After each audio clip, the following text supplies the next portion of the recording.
pede kalau ngomong nggak pakai lipstik, nggak pakai bedak. Padahal sebetulnya lipstiknya itu dalam hati. Bedaknya itu di sini cuma kelihatan cantik. Banyak istighfar, banyak merenung. Iya Ustaz, saya punya pertanyaan Ustaz. Yeah. Kan akhir-akhir ini katakanlah saya udah mulai lagi ada yang undang gitu kan. Kadang ada para pengundang itu nanyain ke saya gini, Ustaz apa sih titelnya gitu kan. Nah saya selalu bilang nggak usah pakai lah gitu kan. Niatan saya supaya saya tidak ada ria gitu kan. Nah kira-kira menurut Ustaz dengan seperti itu tuh bagus nggak? Itu yang pertama. Yang kedua, apa sih sikap kita sebagai pendai sebenarnya ketika katakanlah ingin berhasil di dalam menyampaikan tausiah kita gitu kan. Jadi jangan sampai kayak temer. Temer itu kan gini, misalnya bis nih, ya, kemayoran gitu kan. Nah si penumpangnya naik ke bis, tapi dia sendiri nggak ikut. Gitu. Khawatirnya nih para dai itu, para pendakwah itu mengatakan surga, tapi dia sendiri nggak ikut ke surga gitu. Kan itu masalah tuh. Betul. Itu. Jadi memang ini ya, sedulur beriman, assalamualaikum warahmatullahi wabarakatuh. Ini lagi ada tamu nih Ustaz Asep ya. Pertanyaan langsung nih. Jadi sebenarnya gini Ustaz, kalau memangnya persoalan titel memang nggak ada masalah. Cuma karena memang Ustaz sendiri itu kan sejak awal itu kan orang sudah tahu Ustaz kan pendakwah ya. Jadi ya sudahlah monggo karena berjalannya sudah seperti itu. Persoalan Ustaz itu titel nggak dipakai nggak ada persoalan karena yang tahu rendah hatinya Ustaz itu kan hanya Allah ya. Kalau orang teman-teman yang mengundang itu kan maunya beliau kan menghormati ya.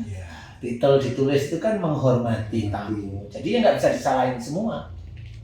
Tapi kalau misalnya si pengundang itu mencantumkan titel pendakwah gitu kan dengan tujuan supaya banyak jamaahnya, gimana tuh?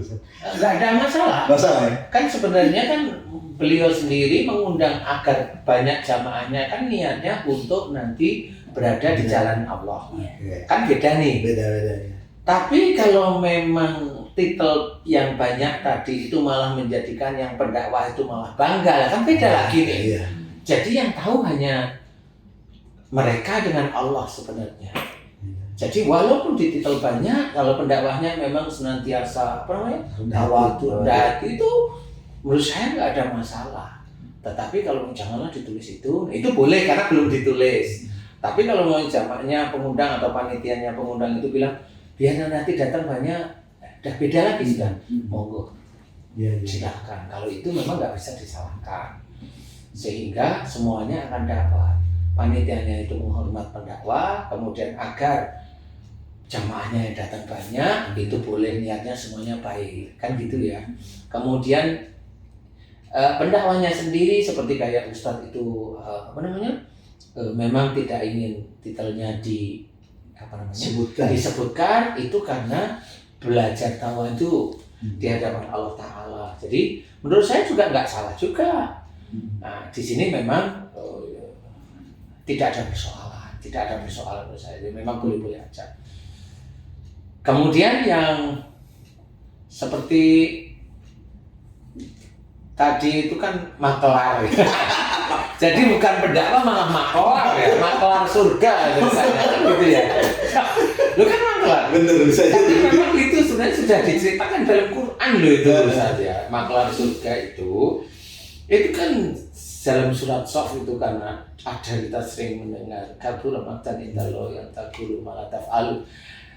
Kemarahan Allah amat dekat dengan orang yang menyuruh orang lain itu berbuat baik, tetapi dia tidak mengerjakan. Nah itu sama. Kuningan, pondok lafu, dia nggak naik.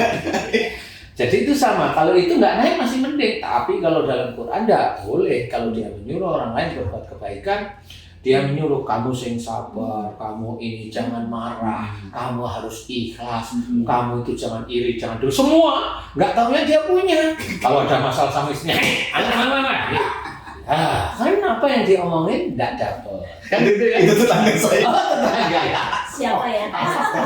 Tetangga dapur. Dulu.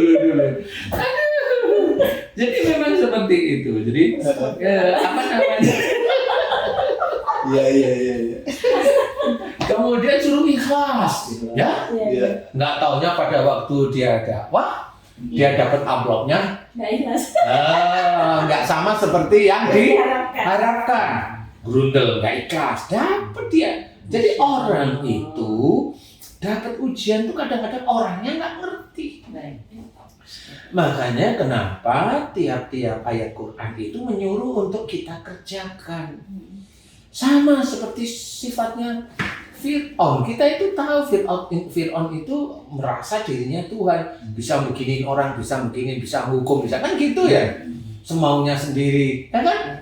Itu kita itu kalau sama Fir'aun itu udah langsung orang itu kita tidak suka. Coba banyak di medsos itu. Fir'aun dia. Lupa sifatnya Fir'aun itu ada di dia itu. Lah iya, ingin menang sendiri, ingin benar sendiri, ingin kelompoknya paling hebat, kelompoknya paling benar. Lah, Egois ya. egois itu Fir'aun sebenarnya. Sifat itu orang itu lupa karena apa? Dia baca Quran hanya dibaca Arabnya, artinya kagak. Kan gitu sih, ya orang nggak ngerti. Padahal kita orang Indonesia, kalau orang Arab ya ngerti. Orang Indonesia itu ya tahu dikit-dikit, tapi kan nggak ngerti semua. Coba aja kita tes. Banyak kok orang-orang saudara-saudara kita juga akhirnya perilakunya tidak karu-karuan. Nah, di sini ini yang menjadikan maklar surga akhirnya. Bahwa seseorang mengajak orang lain, bukan mengajak, kalau mengajak dirinya mengerjakan, menyuruh orang lain melakukan kebaikan, tapi dia tidak. Kalau sholat, saya yakin semua pendakwah rata-rata sholat. Puasa, semuanya puasa. Bayar zakat, insya Allah lah. Zakat mah, walau alam, saya nggak ngerti ya. Kalau zakat mah, walau alam, saya mulai nggak ngerti nih kalau di situ. Nah, mulai yang lain apa? Nah, kalau kita itu mencintai Rasul, kita pendakwah Nabi semuanya mencoba untuk mencintai Rasul. Lah mencintai Rasul itu bagaimana? Ujungnya Rasul itu kan nggak ada di depan kita, sehingga kita tidak bisa bilang Ustadz Asep saya cinta sama Ustadz. Nggak bisa. Apakah dengan cinta Ustadz Asep saya cinta sama Ustadz Asep? Apakah seperti itu sudah cinta dengan Rasul? Belum. Cinta Rasul itu yang bagaimana? Selain mengucapkan cinta, ya tanggung jawablah, kan gitu ya. Selain suami itu mengucapkan sayang pada istrinya, tanggung jawablah. Katanya sayang, katanya cinta, dimarah terus. Katanya sayang, katanya cinta, nggak dikasih uang. Katanya sayang, katanya cinta, tapi diselingkuhi. Katanya sayang, nggak tahunya memang salah semua. Habis istrinya itu juga Ustaz, nggak dikasih uang, masa udah diambil semua. Ada tem yang lain. Udah diambil semua. Wah ini curhatan beneran ini. Enggak guys, jangan percaya ya. Tapi memang benar begitu, sehingga akhirnya cinta Rasul itu tidak hanya cuma bersolawat. Solawat itu wajib kalau saya. Solawat itu sudah wajib bagi seorang muslim. Mau banyak-banyak solawat silahkan, tapi karena Allah ya, karena Allah wajib sudah. Sama sholat itu wajib, dianjurkan oleh Allah Ta'ala, disuruh, wajib, ya harus bersolawat, iya, tapi karena Allah ya kan. Nah, setelah kita bersolawat, mendoakan Nabi, apa yang harus kita ungkapkan dari rasa cinta kita kepada Nabi? Perilaku beliau, uswatun hasanah, contoh yang baik, kerjakanlah. Barulah itu cinta. Cinta kepada istri apa? Kasih rizki, kasih belanja, hormati, junjung tinggi harkat martabatnya istri, lindungi. Kan begitu tanggung jawabnya. Lah kalau kita cinta pada Rasul, masa melindungi Rasul? Kan gitu. Meninggikan boleh, nah, dengan sholawat itu meninggikan. Coba yang lain apa? Akhlak kita berubah, mencoba untuk sama seperti Rasul walaupun sulit. Berbicara yang lemah lembut, itu kan Rasul berbicaranya lemah lembut. Berbicara dengan wanita sopan, tidak kasar. Berbicara dengan orang yang ilmunya kurang, kita merendah kayak nggak punya ilmu. Kan seperti itu. Kita diizinkan oleh Allah Ta'ala pandai, kita tidak membodohi orang lain. Kita tetap menghormati orang yang tidak begitu tahu ilmunya. Kan begitu itu kan cara-cara Rasul. Nah, inilah sebenarnya yang harus kita ketahui. Jadi banyak sekali dari teman-teman itu tidak paham. Sehingga kita cinta Rasul itu dengan baca sholawat saja. Enggak, sholawat itu sudah wajib, sama seperti sholat. Kalau kamu ingin masuk surga, jangan ngomong sholat saja. Enggak, banyak tuh. Kenapa Allah menceritakan dalam Quran, atiullah, taatlah kepada Allah. Atiur Rasul, taatlah kepada Rasul. Ini menceritakan taat pada Allah itu mengerjakan isi Quran, mengerjakan, mengamalkan ayat demi ayat yang ada dalam Quran. Taat pada Rasul, mengerjakan sunnah. Sunnah Rasul termasuk kewajibannya salah satunya sholat, puasa, zakat, dan sunnah yang lain apa? Berbicara yang baik, berpikir yang baik, seperti itu. Jangan suuzon, jangan gibah. Mendengarkan nasihat, didengerin. Kalau ada orang fitnah, nggak usah terlalu didengerin, kan gitu nih. Perilaku Rasul yang baik inilah yang kita contoh, sehingga itu malaikat itu melihat dia betul-betul cinta kepada Rasulnya. Karena apa yang dikerjakan Rasul menjadi sunnahnya dia kerjakan.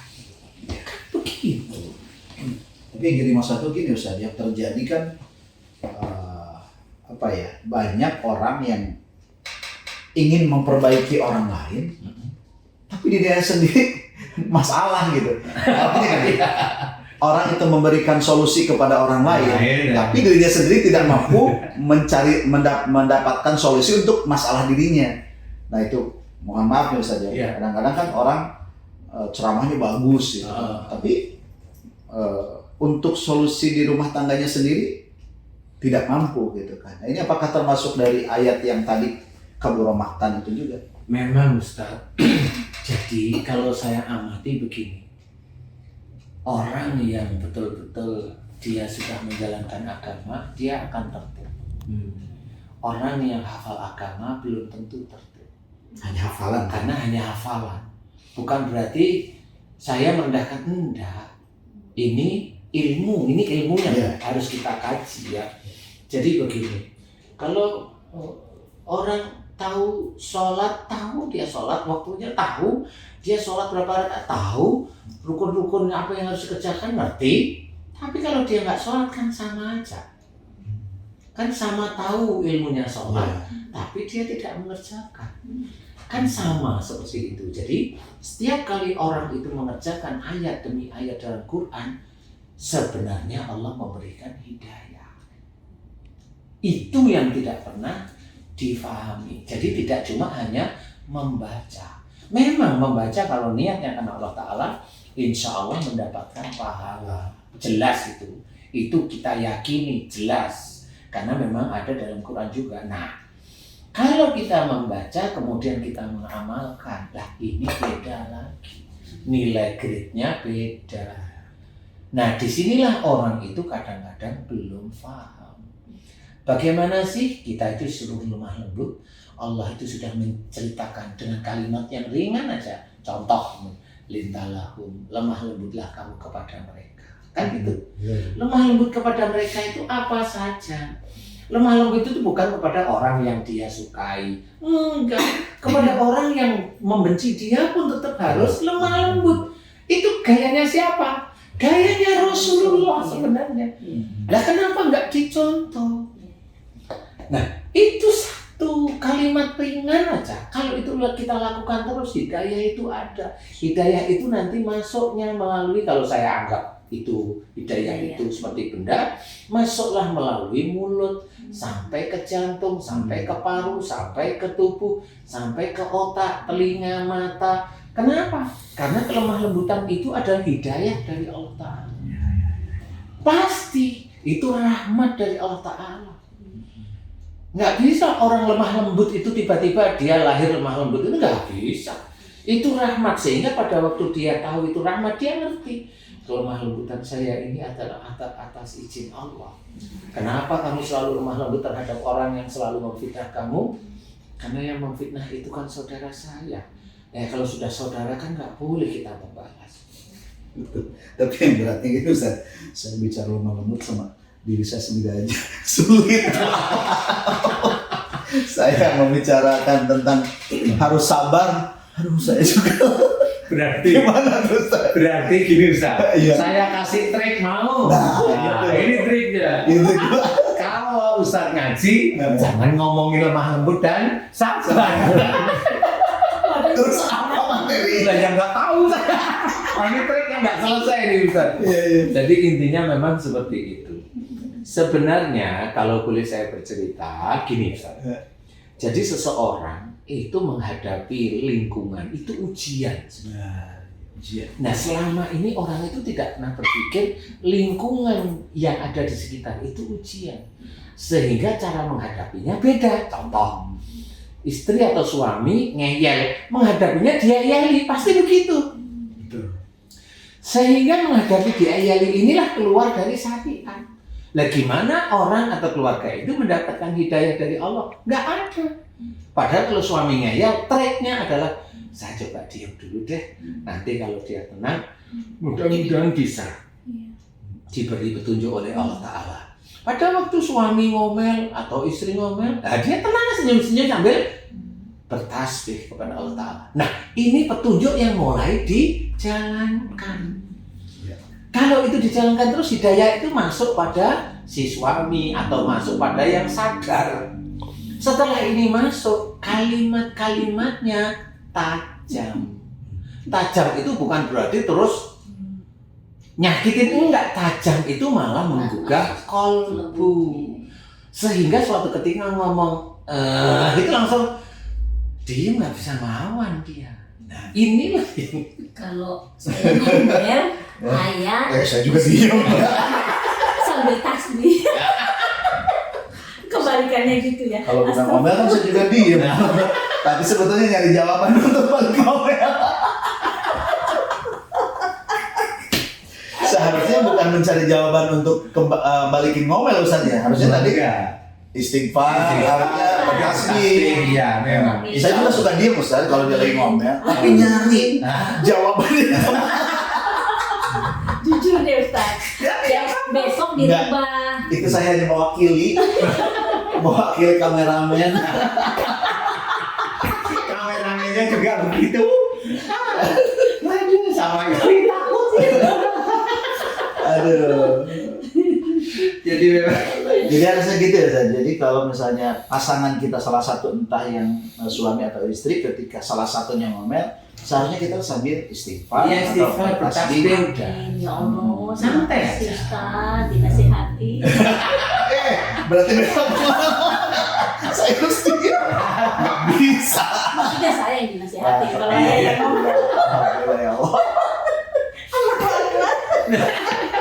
Tapi yang terjadi memang kenyataannya begitu Ustaz. Jadi saat misalnya pasangan di antara salah satunya marah, itu memang ya yang satunya nyari jawaban-jawaban lain juga, makanya nggak ketemu. Padahal kalau kita itu, kita kan diizinkan paham, ngerti, agak hafal dengan Quran kan.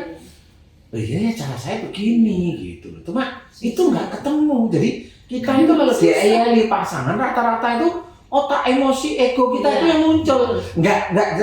Kok nggak ayatnya, nggak hadisnya yang muncul sih, kan gitu. Nah inilah yang akhirnya menjadi orang-orang Islam itu pada gitu, pada ejek-ejekan di medsos, pada begini, karena apa? Yang muncul itu ego.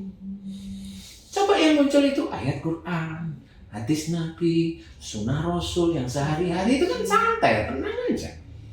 Bong kita itu besok di akhirat itu nggak bisa menolong yang lainnya kok. Maunya saya sebagai guru, maunya saya itu nggak bisa menolong murid-murid saya kalau tidak di akhirat. Tapi saya membawa gerbong nanti, membawa gerbong. Siapa yang mau ikut saya? Di situ saya bawa gerbong-gerbong saya itu. Kalau memang ya ayo ke sini, yang benar insya Allah seperti ini, ayo ikutin. Nah nanti dari saya sendiri ngikutin gerbong guru-guru saya. Dari guru saya nanti kan basicnya ke Rasul. Nah, dari situ mulai ada baris berbaris. Nanti tetap masuk ada orang walaupun ini segerbong, mana yang memang gerbong itu taat pada Allah Ta'ala, mana yang nggak taat itu ketahuan di situ. Intinya saya ikutin gerbong. Ikutin gerbong. Walaupun ada paling ujung. Benar Ustaz, kalau saya begitu karena kita sudah diizinkan tahu ayat Quran, basicnya tahu kan begitu sehingga kita harus belajar. Insyaallah. Bersyukur hari ini. Kalau saya yang menasehatin kan pasti menjawab ini itu. Iya Ustaz, karena memang kalau umpamanya si suami juga, si Kang Asep juga agak emosi, yang ada itu tadi Ustaz, yang ada malah muncul ego ya. Itu termasuk godaan setan atau memang kita terpengaruh dengan setan atau bagaimana Ustaz? Jadi gini, setan itu tugasnya hanya menggoda. Kemudian yang mengeksekusi itu manusianya. Kita harus berpikir. Nah kita harus berpikir, itu pahami dulu ilmu itu. Sehingga kalau mamanya dia menggoda, lawan kan gitu. Atau tersinggung, kamu tersinggung. Nah udah itu kan muncul itu. Mulai kesinggung terus mencari-cari jawaban. Lah kalau sudah begitu mana Quran nggak ketemu, mana hadisnya nggak ketemu. Nah padahal kalau kita itu termasuk orang-orang beriman, kalau ada omongan yang salah didengerin aja dulu. Nih kayaknya salah nih saya nih. Nah udah salah udah diem aja, senyum istighfar, bertasbih ya agak dikit, kencengin dikit. Subhanallah. Jadi pasang. Jadi biar ngerti. Kau bilang apa? Saya selalu bilang gitu, takbir. Memang mau perang. Istighfar. Ya ujian suami istri itu gitu ya Ustaz ya, Masya Allah. Iya, memang itulah godaan-godaan setan. Jadi kalau saya nggak usah kita itu nyalakan setan. Kalau saya nggak usah. Kita yang eksekusi ya. Kita yang eksekusi. Dan Quran udah diceritakan, setannya aja ngomong sama Allah. Saya kan tugasnya hanya menggoda. Setelah itu terserah orangnya. Lah kan sudah jelas, memang tugasnya dia menggoda. Makanya kalau memang yang mengeksekusi, yang goda aja udah dikatakan setan. Apalagi yang mengerjakan. Jadi kalau saya kita teman-teman yang lain juga harus paham lah. Kalau memang kita mengerjakan ya tersenyumlah bahwa di diri kita itu ya setannya masih gede, masih kuat. Nah itu. Makanya di sini ayo belajar semuanya untuk menguatkan akidah kita. Apalagi Allah menitipkan ilmu-ilmu agama kepada kita. Tawadu kita tetap belajar terus, jangan berhenti. Belajar juga untuk memahami siapa sih yang namanya setan, tugasnya apa. Setan dengan manusia itu selalu berhubungan.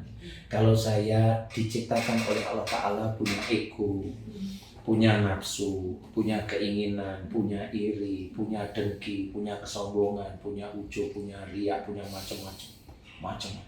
Kita seperti itu. Kalau kita sadar seperti itu, belajar di titik-titik mana kalimat kita itu mau ada ujub riak, hilangkan. Ujub riak itu ringan kok Ustaz. Nah, ini nih saya kasih contoh.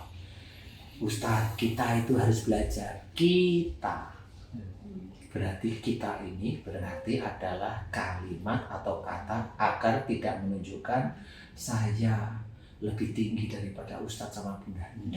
Kita bilang ayo kita belajar sama-sama. Tapi beda lagi, Ustadz Anda itu beda. Anda berarti kalimat ini adalah kalimat saya merasa lebih tinggi.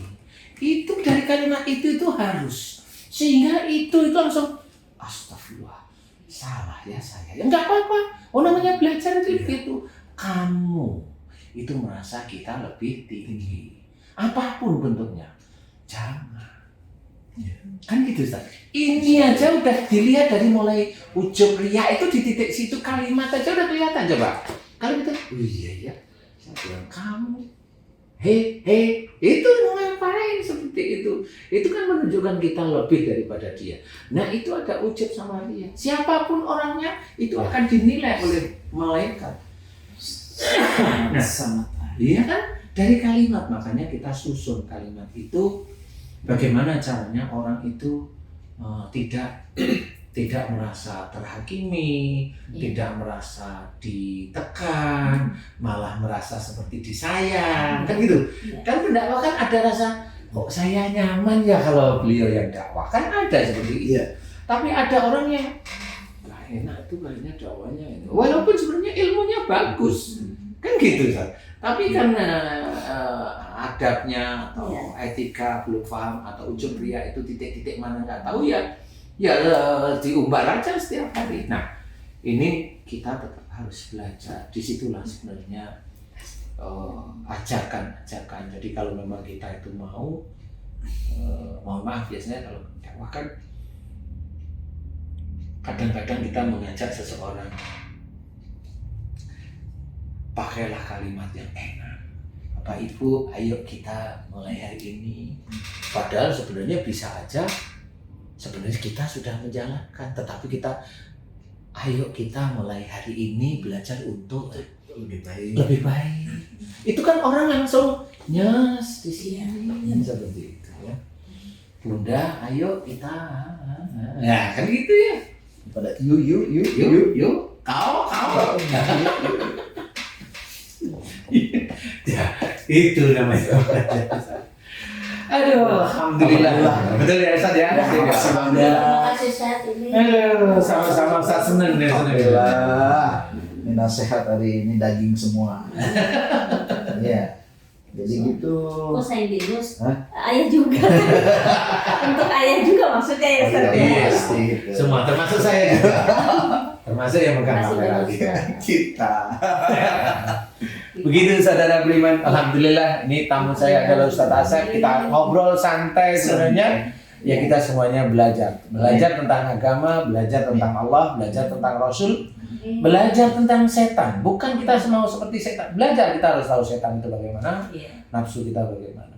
Jadi belajar tidak hanya cuma hafalan Quran aja, tetapi belajar memahami apa yang diciptakan Allah. Karena yang diciptakan oleh Allah itu tidak akan sia-sia. Termasuk jin yang diciptakan oleh Allah tidak akan sia-sia. Apa fungsinya jin? Ya kita akan tahu nanti. Makanya tidak usah kita sia-siakan jin, tapi kita selesaikan. Gimana caranya? Begitu guys, saudara beriman, terima kasih. Sampai jumpa lagi. Assalamualaikum. Waalaikumsalam.